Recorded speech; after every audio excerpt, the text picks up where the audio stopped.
Hey there. I'm excited to announce this to you today. This is what you've been waiting for in your spiritual quest. This is something I've wanted to do for a long time, and I'm finally ready to announce it that it's ready to go. It's the Grief to Growth Community Circle. Now, this is a sanctuary where like-minded souls are united in their journey through grief and towards personal transformation.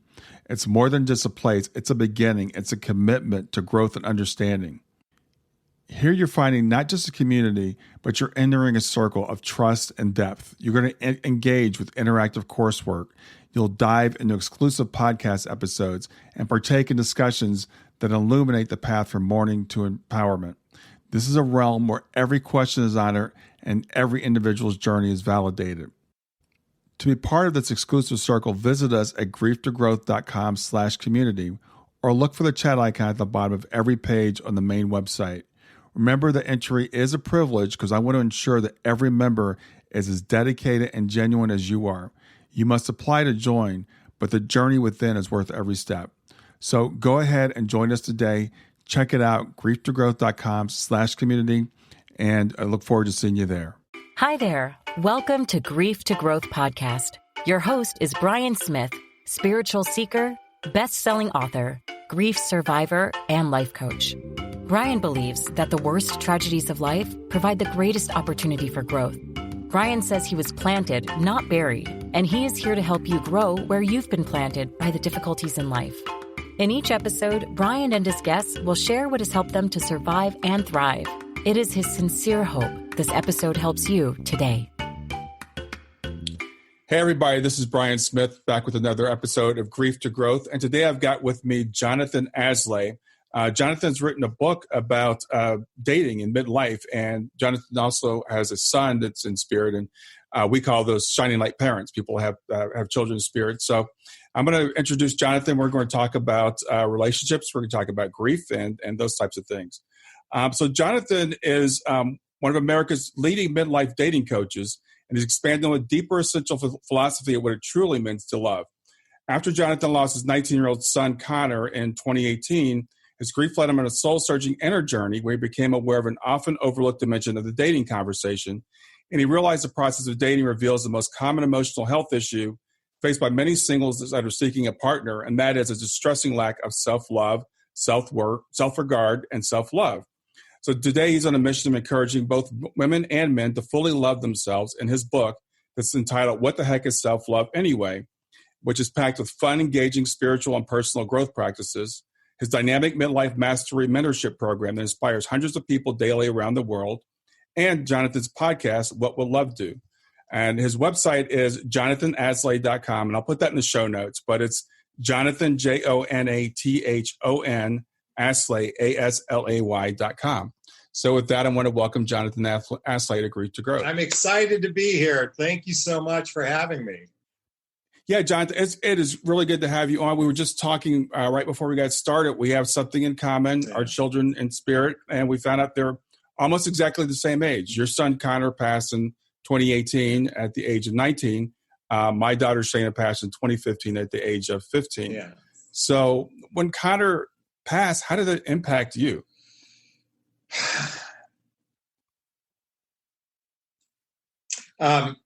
Wow, I can't believe I just got so obviously my reaction is just a snippet of how it impacted me.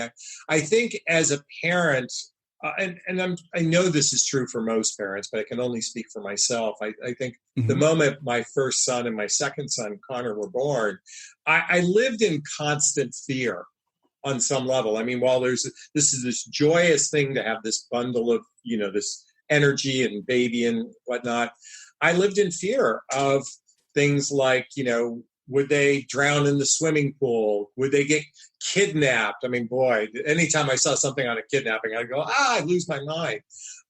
Or worse, they'd end up in jail or something like that. So I had all these constant fears. And so the moment I heard he passed away, it was like all those fears realized in that second. And I want to say I didn't ever think this couldn't happen to me, but on some level, like this couldn't happen to me kind of thing. And when I say me experiencing this but yet the fear, it's interesting. I'm very tongue-tied, which is very rare. So that question hit me because I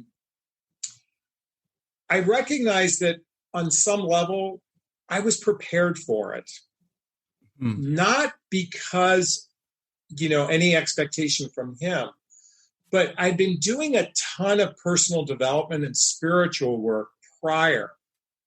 And a lot of that work prepared me for it from an emotional perspective. So why I got tongue-tied was my mind was all in fear and that anxiety, but ultimately when it happened, I was relatively calm. Now, I want to differentiate between the shock kind of calm that happens or denial that can happen. But on some level, I was calm. And I want to share that a little bit deeper later on in the podcast. But so when it happened, I had these mixed feelings from all that anxiety that I'd always had versus also the reaction that I was relatively calm. And I know that sounds counterintuitive, but no, I totally relate to that. For myself, I had a massive fear of death, of my own death. Yeah. So I did a lot of personal development studying to try to alleviate my own fears. So, and I think as a parent, we're always worried about our kids. Yeah. We're always think, what if the worst things happen? Because that they're our lives. So I would say I could totally relate to what you're saying because I was in a sense prepared because of all the studying I had done. Yeah. But I never really expected it to happen to me. Yeah. And that's how it is. It feels like when your kid dies, it happens to you, right? It's a personal thing. Oh boy, is that such all of a sudden, everything you've ever watched before, seeing someone else's kid pass away or something happen, bam, now it's, I don't want to say your turn, but your experience. And I will say one thing that did happen right off the bat, there was a rush of love from people. I mean, the empathy and sympathy and the arms that, were wrapping me on a virtual level was just, it was humongous. And I really appreciate all the love and support. And I mean, to this day, I still do. But in those early days, that made a huge difference in navigating this. Yeah, well, it's still relatively soon for you. You said it was 2018 when you passed, it'll be right? 2 years in July. So yeah.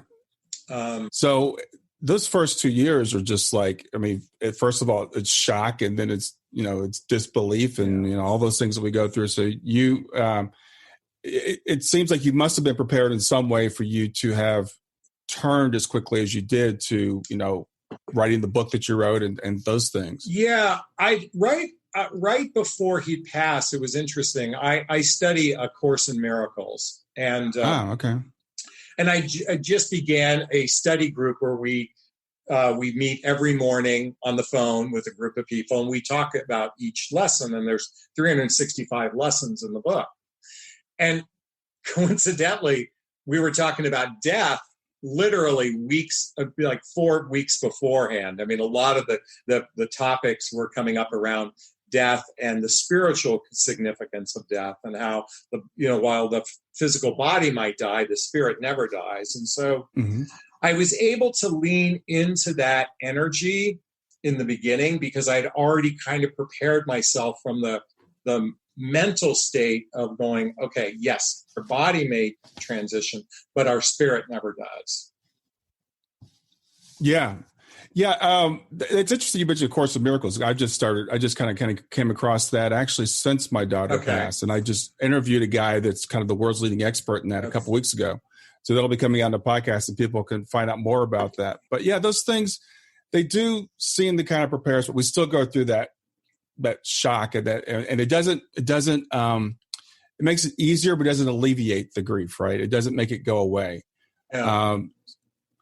So what was your grief process like when Connor did pass? Have you ever seen that meme where there's it's like a roller coaster, this is grief, it's like all over the place. Yeah. Certainly. Yeah. I experienced, the denial, anger, depression, what's it when you want them back? There's a I can't remember all the terminologies. And I experienced everything. And, what felt like a short period of time. But what I really leaned into, I remember, okay, so I was at his funeral and I was giving the eulogy. And I've been sharing stories about him and whatnot. And I stopped in the middle and I said, I'm going to make a conscious choice to grieve with love. I'm going to make a conscious choice to grieve with love, because I recognized on some level that I could grieve with suffering. And if you knew my son, and I know everyone can say this to some degree, but at least I feel this directly with my son. There is not 1 ounce of him that would ever want anyone who cared for him to ever suffer. I mean, if you just knew his personality and how much he cared about his friends and his family and how much he gave love in that sense, that would be like the furthest thing he'd ever want. So I'm giving his eulogy and I stop in the middle and I say, I'm going to grieve with love. And I decided to really lean into, what does it mean to love? Because I can love him, and I can just choose to love him in a different way, not his mortal body, but certainly the spiritual aspect of him. So that really inspired me to want to look at love in a different way. And then 2 months after he passed away, I began writing my second book. As you mentioned, here's a picture of it. What the heck is self-love anyway? Yeah. And it inspired me, and I actually published it 9 months to the day after he passed. Stay with us. We'll be right back. Hey there, something I want to tell you about today. My podcast platform, Buzzsprout, has recently made it easier for me to allow you to support me financially. Go to www.grieftogrowth.com/subscribe. That's grief2growth.com/subscribe. And once you're there, you can sign up to support me financially. Now, you can do it for as little as $3 a month, or of course, as much as you'd like. If you do that, you'll get access to bonus episodes, and you'll see those in the regular feed. They'll have a lock on them. But when you become a subscriber, you'll actually get access to your own private feed, and you'll be able to listen to the regular podcast along with the bonus podcast for the subscribers. I want to thank you for listening. I want to thank you for sharing the podcast. And I want to thank those of you who support me financially. Have a great day, and on to the episode. Wow. So that's so what led you? So obviously you were on some sort of a self-discovery journey before he passed. Is that correct? Yes. Okay. So what started you on that self-discovery journey before he passed? Oh, well, see, now what's interesting, because let's see, it was about 12 years before he passed. I went through a divorce, lost my $250,000 a year job, and got wiped out in the market crash of 2008. I mean, I'm talking about a 7-figure wipeout. So at one point I was worth, well over $1 million. And then in 3 months that was gone. Wow. And I hit rock bottom. I mean, I was at the point where I went to bed wishing I didn't wake up. And I remember the movie The Secret came out right about that time. And I'm like watching this and I'm like, this resonates with me. And then I watched another movie called What the Bleep. And then I started to read books about personal development. Tony Robbins, was popular. I mean, he still is, but very popular at that time. And so I had some Tony Robbins CDs and that sort of thing. So I started to immerse myself in personal development. At the same time, I'm curled up on my couch, closed the drapes, and didn't want to live. So, I mean, there was this interesting dynamic. And in fact, I mean, to add to that, I was addicted to online dating. I was like addicted because I was like so wanted the feminine energy. I wanted to connect with women, which eventually became my profession, this addiction. So I had 3 things going on: my depression, my addiction, and then my curiosity for personal development. And I say that all of that work prepared me for the emotional chaos. It was like a vaccination to emotional chaos. So by the time he had passed, which I thought would have brought me over to the edge and never return, I had done so much work on myself, and hence why I'm wearing a t-shirt that says self-love. is that I was a little bit prepared. I mean, it doesn't take away from the pain, but it was a little bit easier than had I not been prepared, or at least that's my perception anyway. Yeah, it's really interesting, talking to you, Jonathan, and going through your life and looking backwards. Yeah. There's a quote that I always talk about was, life can only be understood looking backwards, but we have to live it forward. Yeah. And as we look back, going through your life, it's kind of like, okay, well, this prepared me for this and this prepared me for this. And it's just reality. A lot of times the worst things in our lives are the things that really make us stronger. I would say reveal our strength. It reveals a strength that we didn't know we have. Yeah. But we go through that, like you said, curled up on the couch, you wake up in the morning, you don't want to be there. And anybody that's lost a kid can relate to that feeling. Yeah. I think we've all had that. We've had those days and, still have those days sometimes when it's like, why am I still here and he's not? But, it's interesting how you've taken that and used that to motivate yourself to move forward. Yeah, it's literally as if I'm drawing on his inner strength. I mean, I continually tap into what he had, because he had my son was unusual. In fact, one of the can I curse? Yes. Okay. Yes, sure. One of the chapters in the book is don't let anyone fuck with your chi. And what was interesting about my son is he had this unique capacity not to let other people's opinion of him bother him. Mm-hmm. Like, in other words, he was Teflon. Like, it's like, if that's who you are, fine. And so I recognized that there was an element of he loved himself so much that other people's opinions of him wouldn't bother him.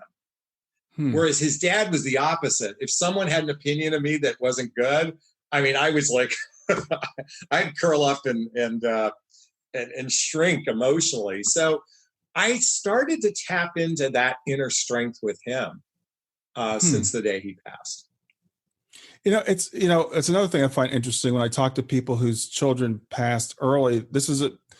It's anecdotal, yeah. But it's been my observation. These kids seem to usually have something really special about them that draws people to them, and that we learn from our children. My daughter was just like, she was kind of similar. She was like, she had so much self-confidence and she loved herself and she did what she wanted to do. She was kind of her own person. She was 15, but she was a feminist.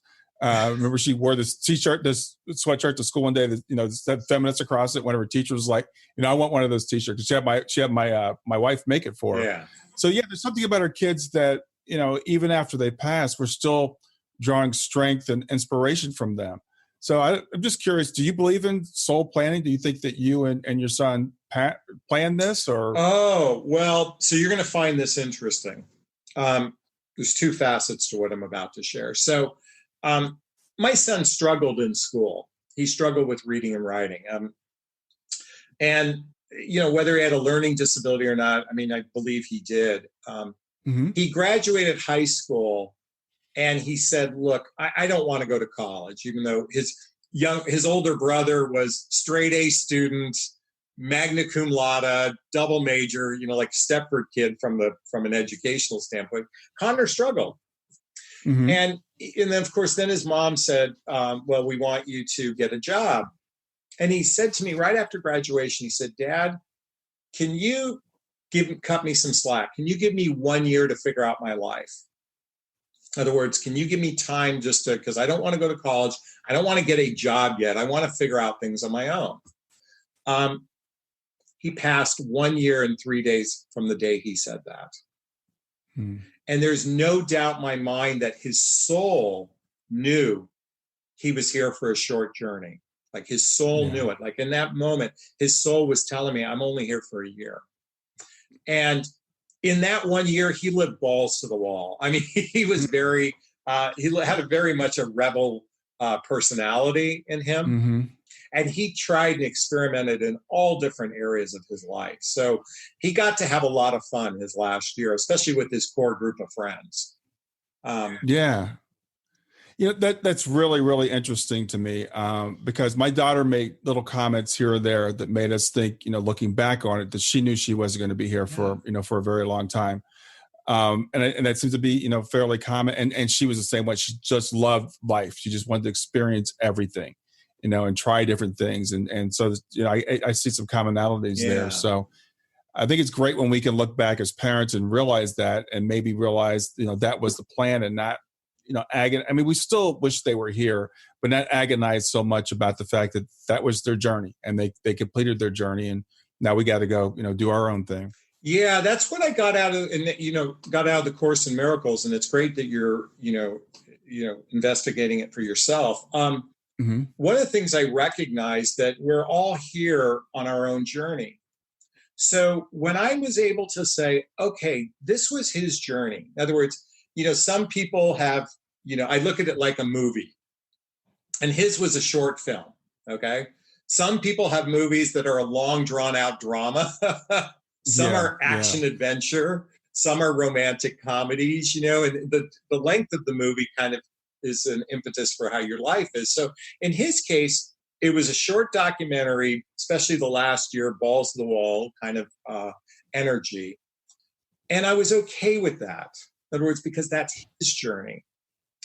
And I wanted to share with you the second part of the story was the day after he passed. I'm walking into my complex, and there's kind of this, where I live, there's a little waterfall and vegetation and a little pond and that sort of thing right through the entrance. It's very beautiful. And I see a yellow butterfly just kind of passing by me. I'm like, oh, that's kind of interesting. And I didn't give it much thought at first until when I was leaving the next morning, and this yellow butterfly starts following me. I'm like, okay, this is kind of interesting, because I'd never seen a yellow butterfly before where I lived. I always saw brown butterflies. And then the next day, so now it's the third day after he passed, and I'm at I live on a third story of a 3-story complex, and right out my balcony is a yellow butterfly. And there is no doubt in my mind that was him saying, hey, I want to let you know I'm okay. And now I see yellow butterflies all the time. I mean, not every single day, but I mean, It's literally now, that's my signal to know, that's him telling me, hey, I'm just letting you know I'm around and I'm okay. Stay with us. We'll be right back. Hi there. I'm really excited to tell you about my latest ebook. It's 4 lessons that you can learn from the near-death experience without going through all the trouble of dying to learn them. I've been studying NDEs for several years now. I am completely convinced that not only are they 100% real, but that there's some very universal wisdom that we can get from the near-death experience. And I've distilled that down in this book into 4 short lessons. And I've also given you all the reasons why I believe that NDEs are absolutely real. So go to www.grieftogrowth.com/NDE lessons to pick it up for free. www.grieftogrowth.com/NDE lessons. I hope you enjoy it. Yeah, I think that's great. And, it's interesting that you bring it up, because I talk to a lot of parents, and a lot of parents will say, well, I haven't heard from my son. I haven't heard from my kid. Why haven't I heard from them? And that's one of the ways they communicate with us. It's not typically going to be a phone call, even though I know people that have gotten phone calls. But it's usually like little things. It's synchronicities. It's finding coins. It's finding feathers. And then once they find something that connects with you, they'll start to repeat that. So like for my daughter and I, it's dimes, and it's really wild, because this happened to me just 2 days ago. I was looking for something in the house that my dog had lost. She lost her toy. I asked my daughter, could you give me an idea of where her toy is? And I was like, okay, check between the cushions on the couch. I ran my hand between the cushions on the couch. It wasn't her toy, but I found a dime. And it was like, okay, well, that was interesting. So we look for little things like that. Our kids they're still connected with us. They're still, they still want to be involved in our lives. And I think it's really great to hear someone like yourself saying, yeah, I recognize these things. I recognize that. And the idea that, another thing that with parents is we tend to think we own our kids, right? So what happens to them happens to us, and their life was cut short. Why did this happen to me? And that's a really common thing that people say. And it's like, it didn't happen to us. It happened to them. Exactly. And that was their journey. Yes, exactly. It took that particular bit of awareness to help me accept, hey, this is his journey. It didn't happen to me. He didn't do anything to me. This wasn't intentional on his part or anything. And, right. and it wasn't at the hand of someone else per se. So, and that awareness really helps me be more in acceptance, because ultimately, I think what helped me navigate the grief was leaning into love and leaning into acceptance. In other words, and don't get me wrong, it's almost 2 years, and I was crying the other day, and I mean, I literally was melancholy for an entire afternoon. Not that I was incessantly thinking about him, but there's a sadness, there's a hole inside of.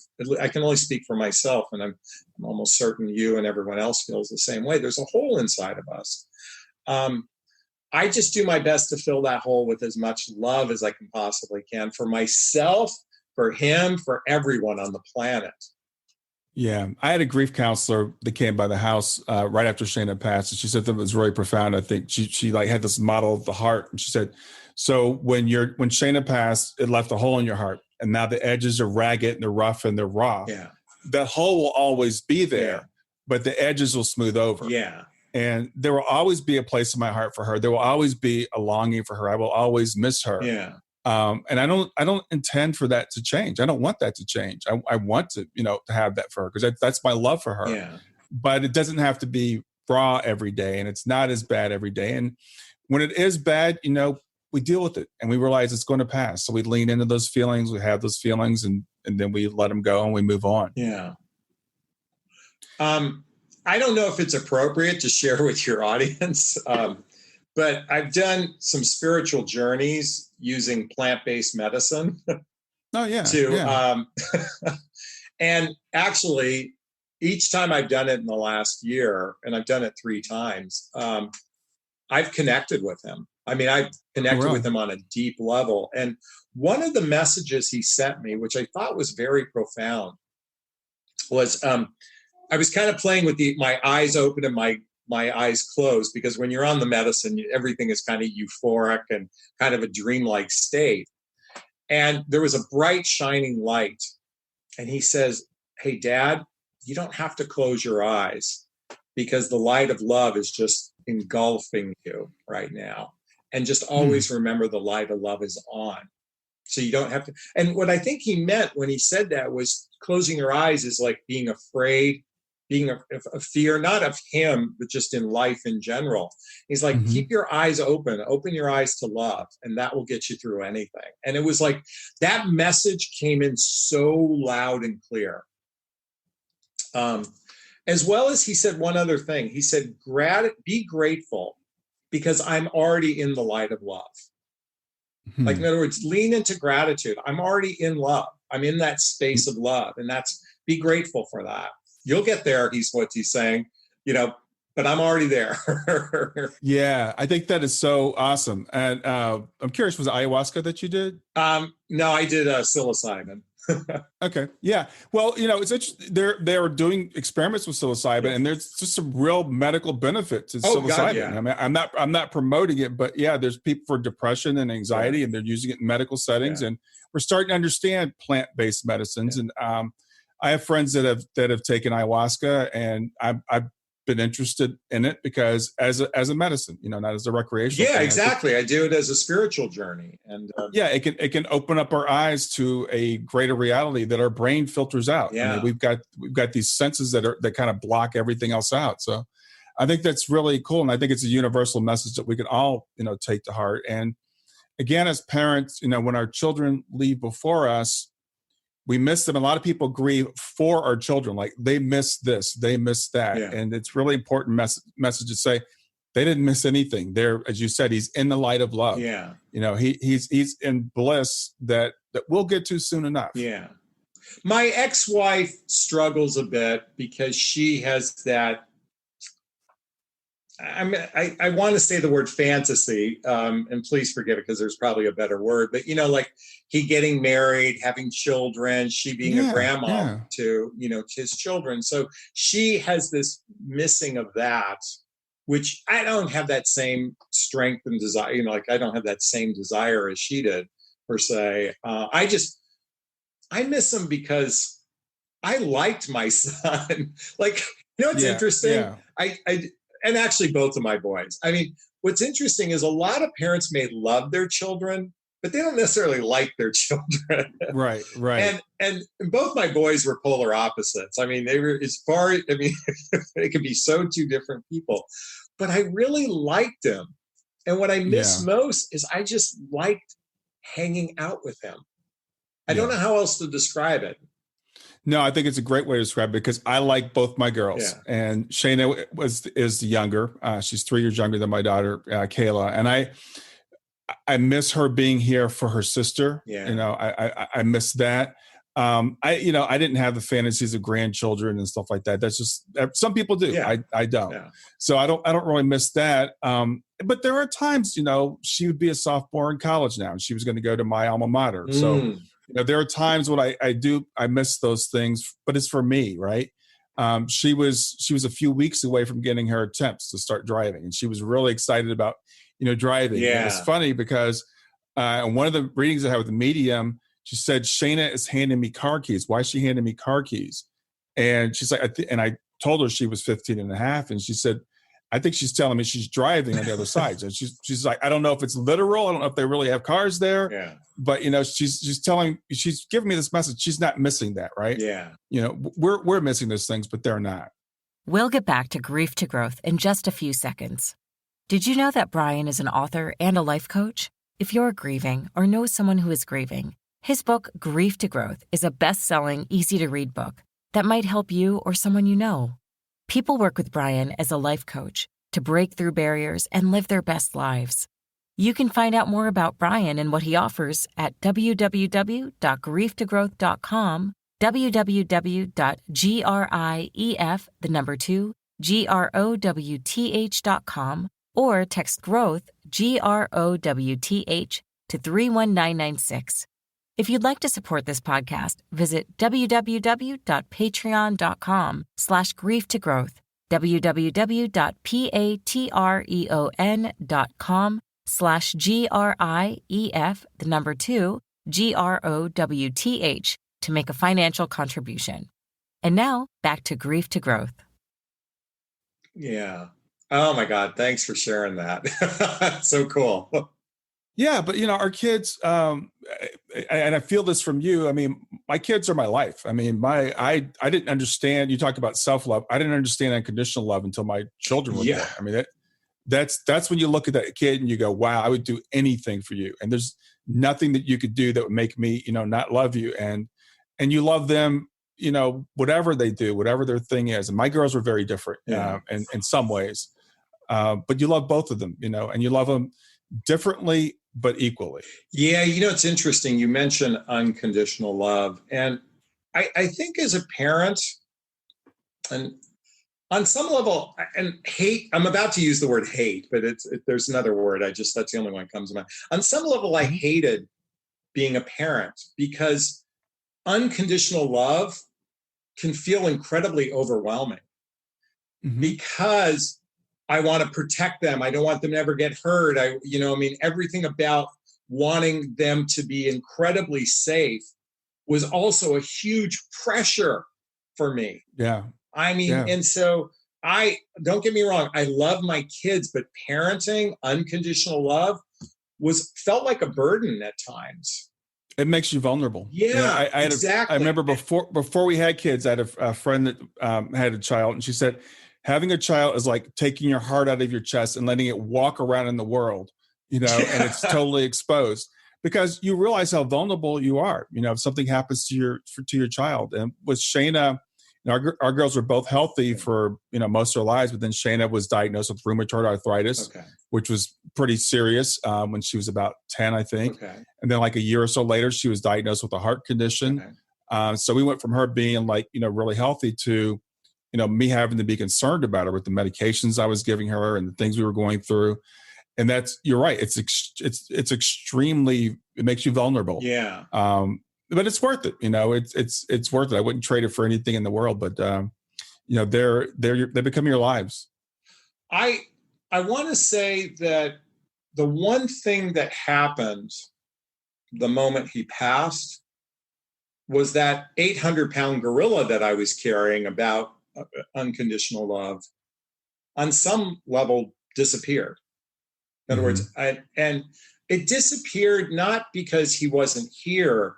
It's because in that moment, I recognized how valuable life really becomes, how important every single day matters. And so my last memory of my son was we got together for lunch twice a week. I mean, we get together for lunch. We, go to different places. We'd always go to one of his we go to his favorite places, always order the same food, but we had 3 restaurants we went to.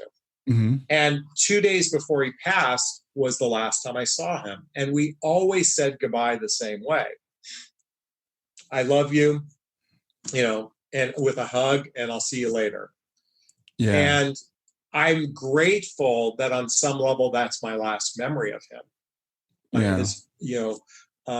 Because sadly, his mother doesn't have that. His mother, he woke up on a Tuesday morning, went downstairs to have a cup of coffee and go back upstairs, and his mother saw him, and then he passed sometime between 9 a.m. and noon.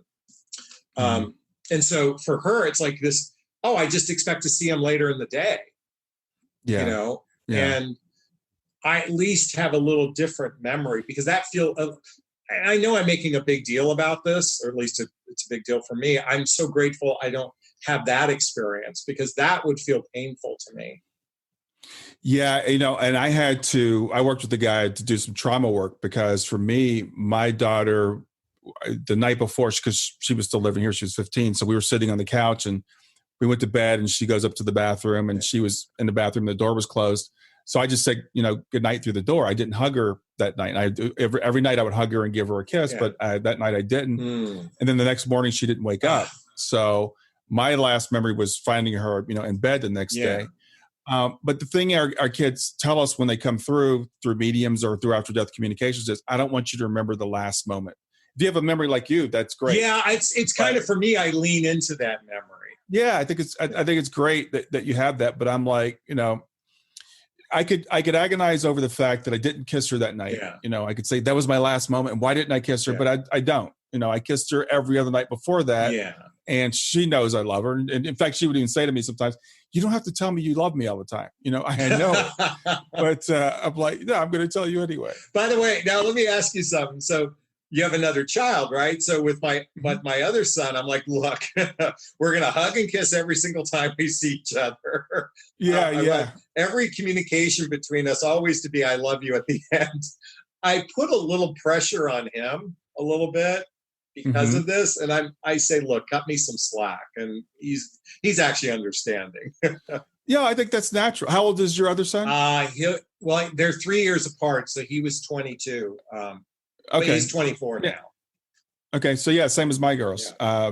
My daughter will be 24. Kayla will be 24 this fall in November. Okay. Wow. So we have exactly.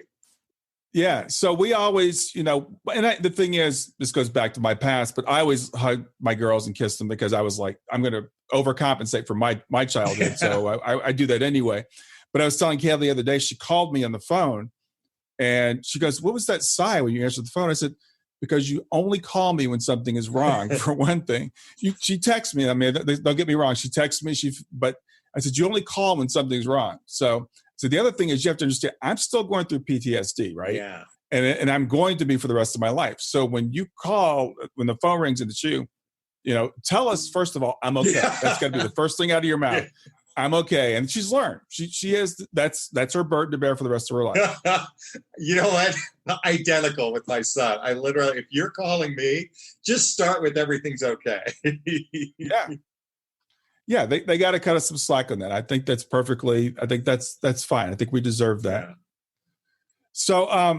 So after Connor passed, you write this book about self-love. So why is self-love so important? So what was interesting, thank you for asking, because right before he passed, as a dating and relationship coach, I uncovered I started to uncover how much dating triggers the number one emotional health issue. You said that in my bio. And what I meant was that I've observed that most humans, at least here in the United States, and I'm sure this is around the world as well, is that we suffer from, I don't feel good enough. I don't feel lovable. I'm not likable. Our self-worth is somewhat fragile on some level. And while we love the idea of confidence, that underneath that maybe facade of confidence, many people are experiencing this lack of self-worth, self-esteem, self-confidence. And dating triggers this, whether it's ghosting or breakups or narcissist or cheating or all these different things that can happen in the dating realm. It triggers that experience of I'm not good enough. So I started to blog about self-love as the antidote to that, really as the precursor to building up your self-worth, self-esteem, self-confidence. And then by the time he passed, I, as I said earlier, I was leaning into love. Like, how do I incorporate both? My book isn't about dating. It's more about the your individual sovereignty, if you will.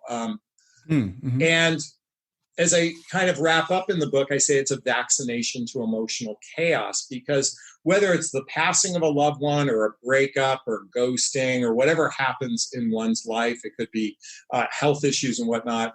When we have a solid core of loving ourselves, we're better prepared for the roller coaster of life. And that's my belief, and that's what I talk about in the book. I think that's fantastic. And I love the way you put that, because I think, and I'm starting to figure this out, self-love is the core of everything. It's the foundation. It's the bedrock, right? So, Jesus said, love your neighbor as you love yourself. And a lot of us learned that in Sunday school.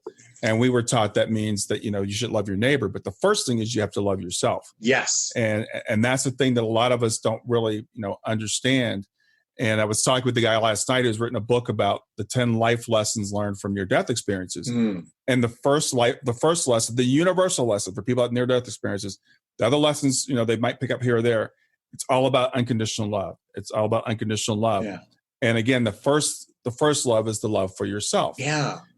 But in our society, we've been taught that self-love is equal to selfish, and we shouldn't do that. We should be humble. We should be, humble. We should just not think too much of ourselves. And it's we don't have that foundation, right? So when these things come along, dating, breakups, things like that, grief, it knocks us right off our feet.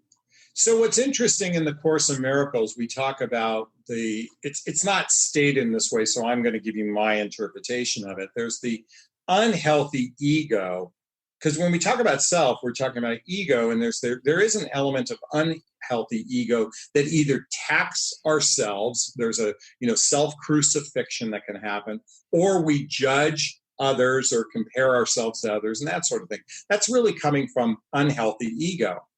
Healthy ego says, I'm going to love on myself like I would that little kid, like a little kid inside of you. I'm just going to love on you, not from a selfish place, but from an empowered place, from a place of strength from within. And I start off the beginning chapter, the opening of my book, talking about when you're on the airplane. And everyone knows that when you get on an airplane, the flight attendant says, in the case of cabin pressure change, oxygen mask will drop. And if you're traveling with small children, put the oxygen mask on yourself first, because you can't be of service to someone else if you can't be of service to yourself. So the oxygen that's coming on that plane is love. That's what I'm leaning into, is when we give ourselves an oxygen of love, we can then be of service to others. And yet we've been so conditioned that it's the other way around, and judged is if you don't do it that way, if it's all about giving and there's little room for you, how can you be of value to anyone else anyway? So that's what I lean into in the book. As I've doing a lot more studying and a lot of these new age, teachings, I guess I'll say, there's been a huge attack on the ego. The ego is bad. We need to kill the ego, and and I was just reading a book about enlightenment. This guy's just like, the ego is the enemy. And I think that's overdone, my personal opinion. And I was talking with the guy, I was telling you a little bit earlier, Bob Perry, who's like an expert on the Course in Miracles. And he was talking about the ego in the Course in Miracles. And I said, my impression is, I think, Freud talked about the id, the ego, and the superego. Yeah. I think we're attacking the id or the ego when we should be attacking the id, because it's the id that's all about me, me, me. But the ego is healthy. We have to have an ego. We have to have boundaries. We have to have an understanding of ourselves. We have to take care of ourselves. There's nothing wrong with that. I think we've gotten out of balance. That's why I differentiate it for me. This is my interpretation, because the book doesn't say it that way, but it's healthy ego versus unhealthy ego. That's just my way of phrasing it. But it's the recognition that whenever I'm attacking myself, because I could judge myself horrifically, or I can judge others, or I compare myself to others, or I'm in guilt, or I'm in resentment, all of those experiences are born out of fear and ego, the unhealthy aspects of life, because it's really born out of fear. So the healthy part of ego, the way I interpret it, is how can we lean more into love? And it's interesting, though. A lot of people throw around the word love. Oh, I'm very loving. I'm very giving. I'm always this. But oftentimes it's still coming from a selfish place. I need you to be this way for me to feel good, instead of, hey, I'm just going to give no matter what happens. Right. It's giving with the proper motivation. Yeah. And it's understanding that we're all equal and we're all really the same. We're really all one. Yeah. And if you really understand that, then you will love other people, but you'll also love yourself. Yeah. And I think, as I said, I really like what I hear you saying about, self-love being the foundation for this, whether it's dating or whether it's going through grief or going through anything, is primarily looking at, who you really are, what value you have, in and of yourself. And if you have that and you're in a dating situation and someone dumps you, you're not going to dump on yourself and say, well, they dumped me because I don't deserve to be loved, which, can happen, right? Well, I'm in a world, I coach women and they oftentimes take it, it's human nature to take it personally. In other words, as if it's a sign of your worth. And I'm here to say, hey, when someone, for example, ends a relationship, and they're basically saying we're misaligned. That's all it's saying, is we are not aligned with one another. For whatever, then the reason is irrelevant, because if they're choosing to move on, that's their choice. That going back to the journey. The unhealthy ego says there's something wrong with me. And I think, I'm going to tell you why I think this happens. I think that the unhealthy ego enters in our lives every day in some way, shape, or form as the trigger to love yourself. In other words, it's because here's the thing. As children, we've been so conditioned to experience love from others. We were never really trained as children to learn how to love on ourselves. We get love from others. So I think the ego is constantly putting, these little tests in your way so you can return back to love. In fact, another great book to read is Return to Love by Marianne Williamson. In fact, at the end of my book, I actually take you on a chronicle of the 20 years of personal development I've been through. And I recommend what I believe are some of the best books on the planet to really shore up one's self-love. At least these are the ones that I most, resonated with.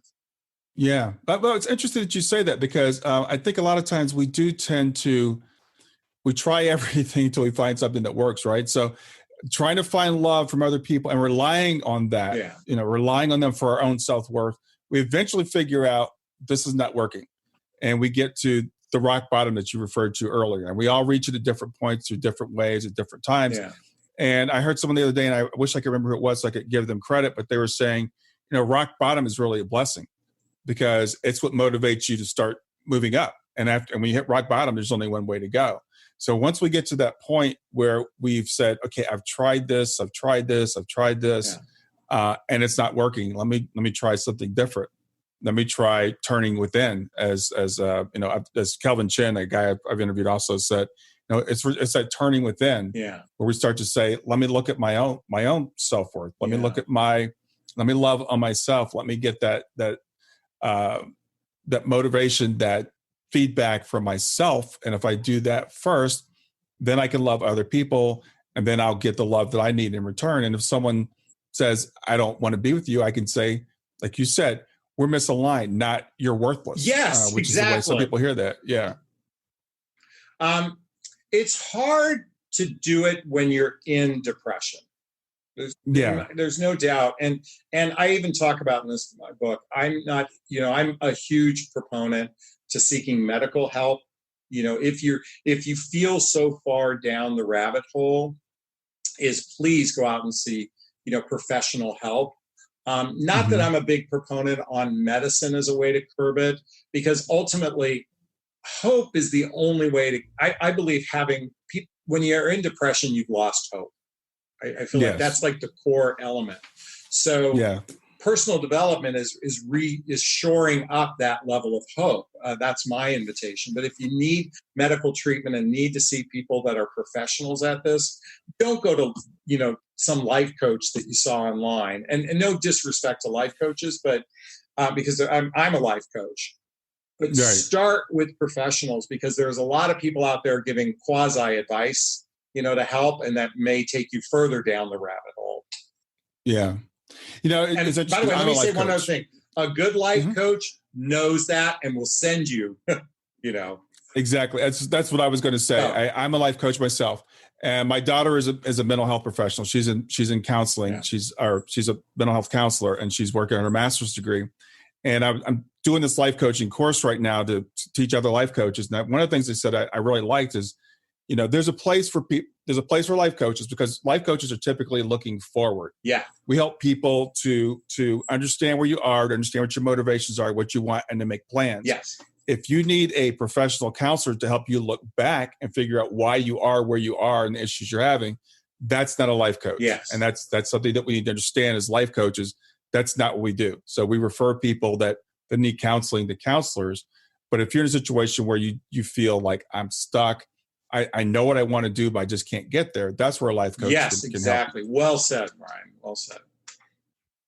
So, yeah, I think, what we're talking about, though, I think it really is, it's interesting how it applies, like I said, to everybody. I like the way we talk, we talked, your book's about, ostensibly on the surface, is about dating and your relationship coach, but it really applies to everybody, because we all could learn how to love ourselves better. Well, actually, I don't talk too much about dating in the book. It's more leaning into love in it of itself. I mean, there's a little bit of dating in there, but when I started to write it, I wanted it to be, I didn't want to pigeonhole myself in the dating realm. So I spend more about how to shore up your own self-worth, self-esteem, self-confidence, that sort of thing. So they're very simple lessons. Like, chapter 1 is called Speak Your Truth, Do It With Kindness. Oftentimes people are afraid to speak up. So the encouragement is to start using your voice in a kind way, in a non-confrontational way. So, and each lesson builds upon itself. So by the time you get to the end of the book, you go, okay, this is a tiny wake-up call. Now this is where I take you, as I say, look, now there's these other great resources that you should start checking into, like Course in Miracles, or maybe some workshops, or Wayne Dyer, or Abraham Hicks. I mean, I list all the people that I love. Yeah. And so that's really, it's just a tiny wake-up call to begin. And I'm a big proponent of a daily personal development practice. It's a personal development, self-help, spiritual practice, a daily. And one other thing, a lot of people confuse self-love with self-care. And like getting manicures and massages and bubble baths and all those kind of things. And I'm here to say is self-care is for the body. Self-love is for the heart, for the emotional side of who you are. That's what self-love is about. Yeah. It's more, and the body is an important part of this too, but self-care is just the body piece, that the emotional piece is going to require personal development, self-help, and spiritual work, at least in my perspective. Yeah, I agree with you. And that's a conclusion I've come to too. It requires a practice, and people might shy away from that word practice. Yeah. But I was interviewing someone a little while ago, and she was talking about practice, and she said it's 3 minutes a day, because this is what she starts people with. She's like, and she said, and I really don't want you to do any more than that. She, in her approach is like, because if you do, it's going to become overwhelming. She said, so do 3 minutes a day. And it's just these little things that they don't have to be big. I mean, for me, I have a gratitude practice. So before I get out of bed every morning, I think of 3 things I'm grateful for. Yeah. And, and things like, people shy away from the word meditation, but call it mindfulness. And even if it's just putting on some music and sitting down for 5 minutes and closing your eyes and listening to a song that inspires you. Yeah. Do little things like that on a regular basis to kind of, to build yourself up to kind of as a daily exercise. I am full agreement. I mean, I encourage everyone to go 15 minutes, and that you start with 3 and go to 5 and 10 and 15, but at a minimum, get to a level. This is my request for everyone. Get to a level of a minimum 15 minutes a day at some point, start small, get to that point. And meditation is a great technique. And like you said, it's not about and just, emptying your mind per se, although that is one technique. It could be listening to music and doing other things. Tony Robbins talks about something called the hour of power. And he's a believer that you invest an hour. I kind of want to encourage people to get to that level at some point, because here's the thing. How many episodes of the Kardashians do people need to watch? How many times do you have to flip through Facebook likes and Instagram likes? Why not redirect at least somewhere between those 5 minutes you talked about, the 15 minutes, or maybe even get to a point of an hour in really nurturing your own soul? Because those other things are merely distractions. And God, universe's spirit, is saying, I want you to invest in you. Like, that's what spirit says every day. I want you to invest in you. Well, look at it as an investment. I would agree with that. But it's interesting. I've been meditating for I don't know how many years now, and I've been meditating daily for the last 3 years. Okay. And I remember talking to friends about meditation several years ago, and they're like, "I can't sit for 5 minutes. There's no way I could sit for 20 minutes." So we encourage people, start wherever you are, right? And for me, I do several things. I have my gratitude practice I mentioned earlier. I take an hour and a half walk every day. I walk 7 miles. I do a formal sitting down meditation. So I do multiple things throughout the day. But that's where I am. Okay, so cumulatively, you're doing a fair amount. That's great. Yeah, cumulatively, I'm doing quite a bit. Yeah. But this is what I do. Yeah, I was going to say, by the way, let me clarify. I don't mean all in one sitting, an hour's worth. Yeah. But certainly get to that place. Are you familiar with the Hawaiian forgiveness prayer? I'm not, no. Okay, so I'd like to share with your audience something that really helps me. So the Hawaiian forgiveness prayer is called the Ho'oponopono, and I'm butchering it a little bit because it might not be exact. It's a very simple prayer. And it's 9 words. I love you. I'm sorry. Please forgive me. Thank you. I'm going to repeat that. I love you. I'm sorry. Please forgive me. Thank you. And it's actually something that you can say to yourself.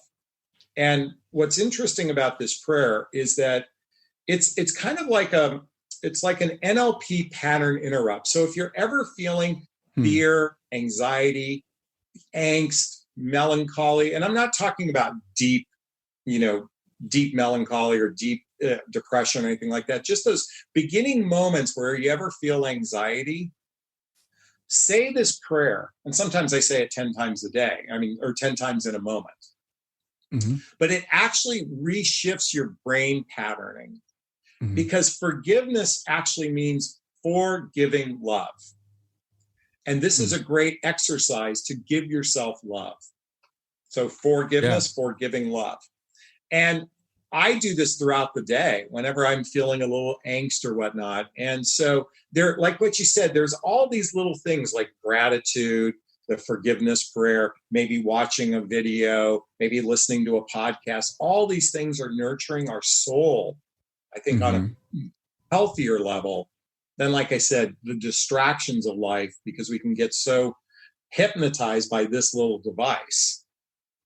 And I think it's really, I completely agree with you. And what I try to do with people is offer them as many tools as possible and say, like, here's your toolbox here, and use what resonates with you and what works for you. And as you said, make it something you do throughout your day. It shouldn't be, hopefully won't be a burden. It shouldn't be a burden. It should be something you look forward to. You should look forward to your meditation time. And if you're not looking forward to it, then maybe you're using the wrong technique. Yeah, you should find something that works better for you. Yeah, there's all different. That's the beauty of this. There's different cars for every human being, kind of thing, and it's the same with personal development. Find what resonates with you. And I'm also a big proponent. If you like one teacher, listen to, follow them for a while, and then follow someone new. Mix it up, change it up. Don't get pigeonholed sometimes, although, I'm not suggesting abandon them, but change things up, because variety is also part of the spice of life. And that's the beauty of those who take this journey of personal development, self-help, and spiritual work, because I believe the end result is a much calmer way of being. Exactly. Where it's inner peace. Yeah. And most people are out for the pursuit of happiness. I'm in the pursuit of inner peace. For me, that's my declaration of independence, is the pursuit of inner peace, because that feels a lot better than shooting for happiness, because the yin to the yang will happen. If you shoot for happiness all day long, you're going to get the corresponding other side. Yeah. Well, I think that's really another thing that's really important, is that we need to understand that, happiness is fleeting. Happiness is based on circumstances, whereas inner peace, if we can get that inner peace, we know the circumstances come and go. Yeah. So even when we are in those turbulent times that are raging around us, we still have that foundation that we talked about, that core where we say, I know everything is going to be okay. Yes. I know everything actually is okay. It doesn't appear to be okay. It seems to be chaotic, and it sucks right now. And it's okay to say it sucks right now. Yeah. But I know at my core, I know where my spirit is, that everything is okay. It's interesting. My mother, who that's in the picture there, my mom and dad, my mother passed away 6 months before my son. Mm-hmm. So I had two big losses. In fact, my father, they were married 66 years before she passed. Wow. She kind of recounted her life. We had a little bit of fair warning. I mean, she was diagnosed with cancer and was gone 3 weeks later. Wow. But we had a chance to connect with her. And as she looked back on her life and she shared with me, she goes, I have so much to be grateful for. I had so many great experiences, and she shared it. But what she said was, when I let go of, when I leaned into everything is going to be okay, life just got better. Because she just reached a point. It's almost like the chapter when don't let anyone fuck with your chi. When you get to the point of saying, you know what, everything is going to be okay, even if I'm in bottom, everything is going to be okay. Because when you what did Steve Jobs say? When you connect the dots backward, and I think you said that earlier in the podcast, is to recognize that no matter what challenges, most of the time we get out of it. The ones who don't is the ones who let melancholy take them down. And my invitation for them is at least try to do some practice on a daily basis. Yeah, I agree. And, what's ironic for me is, it took my daughter's passing for me to understand everything's going to be okay. Yeah. If somebody told me this, 6 years ago, she passed, it'll be 5 years ago in June, I would have said, no, I don't believe that. But even though, like I said, I would do anything to get her back. I would do anything to have her back. But I know everything will be okay. And I know she's still with me, and we still have a relationship, and that, I will see her again. And since I've been through this, everything else is nothing after that. Yeah. Hey, I don't know if we have enough time, but can I share something with your audience? Sure. So it's interesting because I shot a video called What to Say and How to Date a Grieving Parent. I'd love your feedback on this. So, because I'm single and dating, or I'm single and I'm out there. And I recognize that, when it comes to talking about my son, it can be a little bit of a sensitive subject. Yeah. In fact, one of the things when someone asks me, tell me about your kids, and they don't know yet, I always say, well, my oldest lives with his mom, and my youngest lives in heaven.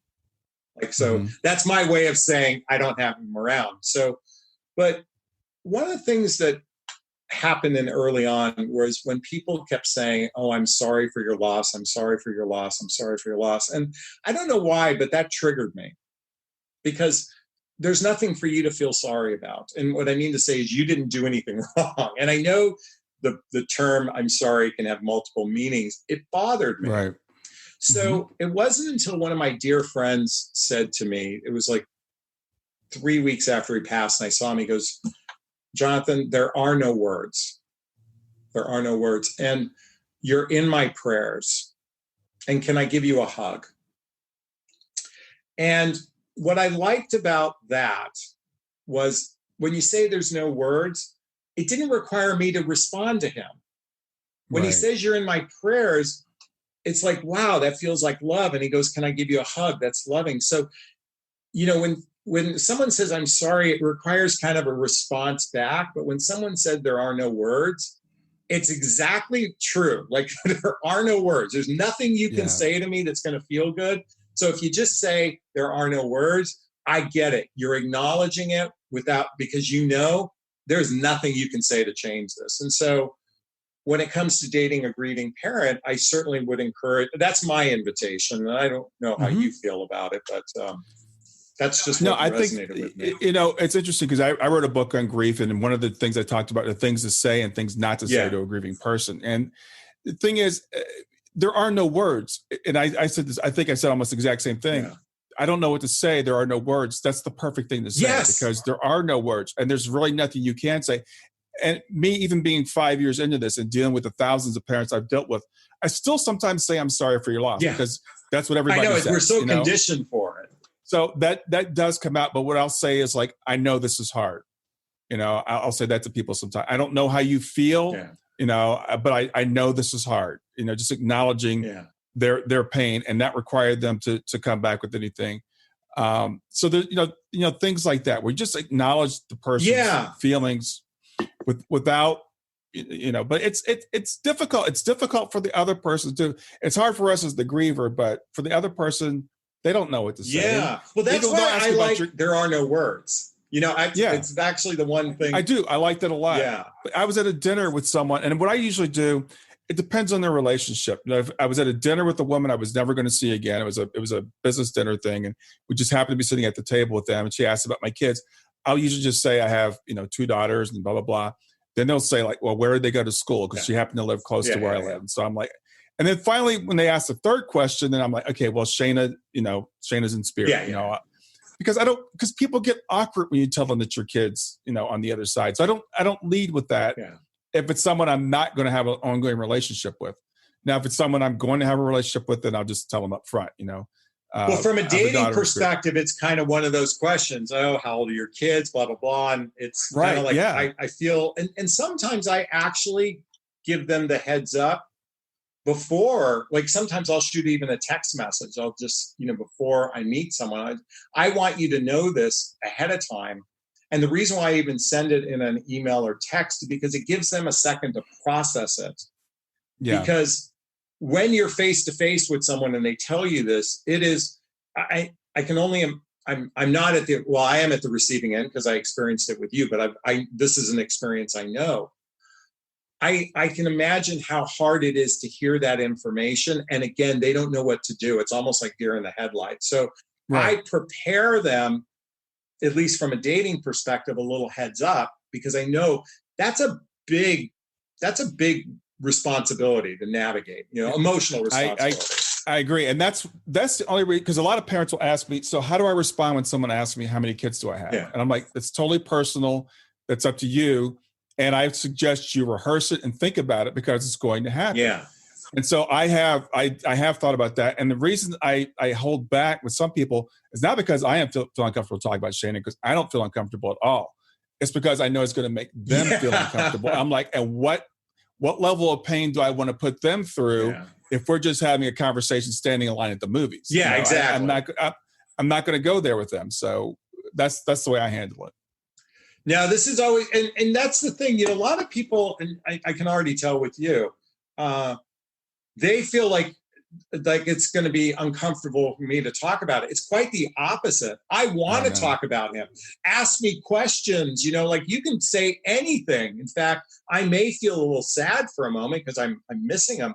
But that's the other thing is, on some level, I'm like, I want you to ask me about him. ask me tons, at least for me anyway.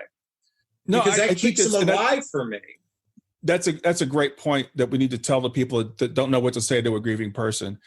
We don't feel uncomfortable talking about our kids, and we're always thinking about them. Yeah. So don't think that you like, oh, I brought up something and I made you sad. No, they're always on our mind, and you didn't make me sad. Now you said I might shed a tear because I'm thinking about her, or I'm thinking about her more on the surface, but she's always with me. I mean, she's literally always with me. I walk into a room, if there's a medium there, they're like, who's a little girl following you around? Because she's always with me.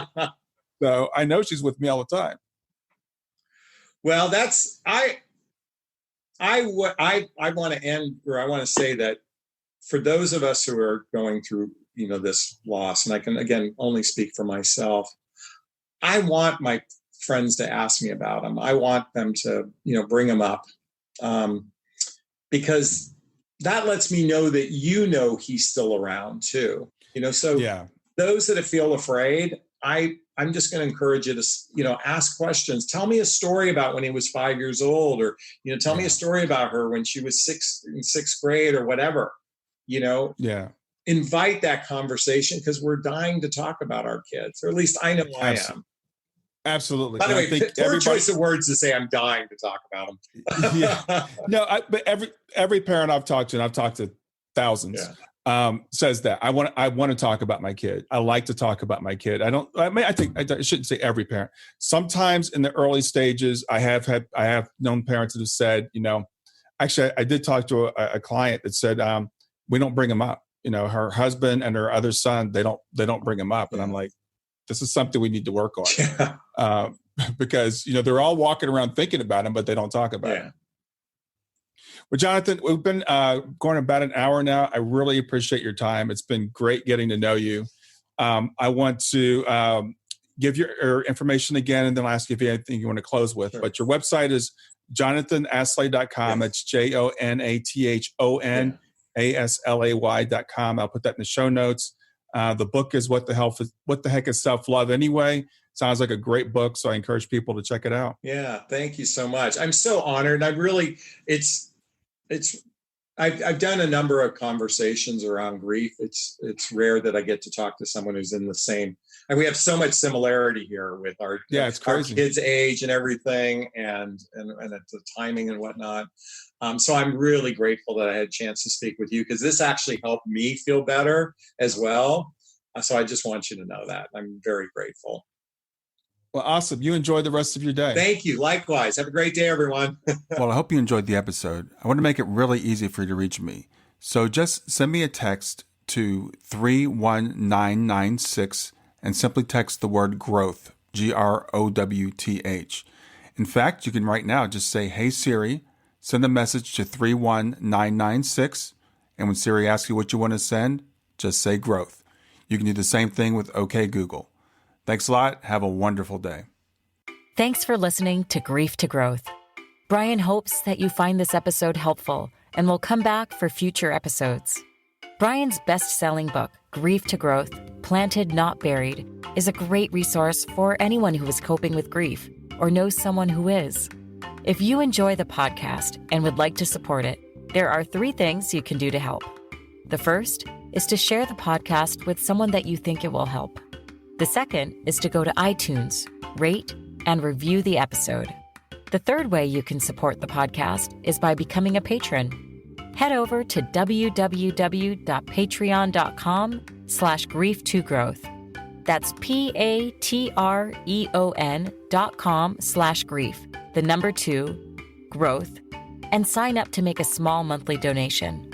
Patrons get access to exclusive bonus content and knowledge that you are helping to spread the message of grief to growth. For more about Brian and Grief to Growth, visit www.grief2growth.com. Hi there. I hope you enjoyed this latest episode of the podcast, and I'd love to hear your thoughts. What questions came up for you? What did you like about it? What didn't you like about it? I invite you to visit us at grieftogrowth.circle.so. That's growth2growth.circle.so to continue the conversation with me and with other listeners. It's a space to sound off, to share reactions, and to go deeper into the topics from the show. I look forward to chatting more, and I hope to see you there.